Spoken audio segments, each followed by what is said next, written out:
Hi Tuesday morning இன்றைக்கி செவந்திப்பூ தான் சாமிக்கு எடுத்திருக்கேன். செவந்திப்பூ வைக்கும்போது ரொம்பவே இனிமே பாசிட்டிவாக இருக்குது. ரோஸ் வைக்கும்போது ஈவினிங் பார்த்திங்க அப்படின்னா அது வந்து லைட்டாக வாடிடும். ஈவினிங் திருப்பி பூ மாற்றுற மாதிரி இருக்கும். பட் செவந்திப்பூ அடுத்த நாள் காலையில் வரைக்கும் ரொம்ப அழகாக ஃப்ரெஷ்ஷாக இருக்க மாதிரி இருக்கும். நீங்கள் யாரெல்லாம் அதை ஃபீல் பண்ணியிருக்கீங்க அப்படிங்கிறத ஷேர் பண்ணிக்கோங்க. ஆனால் இன்றைக்கி காலையில் எந்திரிக்கும் போதே உருளியில் பூ வைக்கணும்னு தோணுச்சு. உருளி ஃபுல்லாமே இன்றைக்கி டெக்கரேஷன் பண்ணி பூ வச்சுருக்கேன். எப்படி இருக்குது அப்படிங்கிறதையும் கமெண்ட்டில் சொல்லுங்கள்.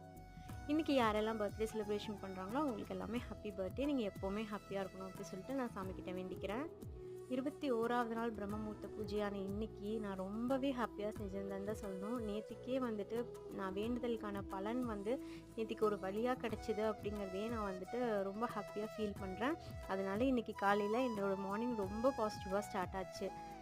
இன்றைக்கி செவ்வாய்க்கிழமை அப்படிங்கிறதுனால முருகனுக்கு வெற்றிலை தீபமும் வேல் வழிபாடும் செஞ்சுருக்கேன். அந்த வீடியோ நான் ஷேர் பண்ணுறேன். இன்றைக்கி என்னோடய பூஜை 5:30க்குள்ளே பண்ணி முடிச்சாச்சு.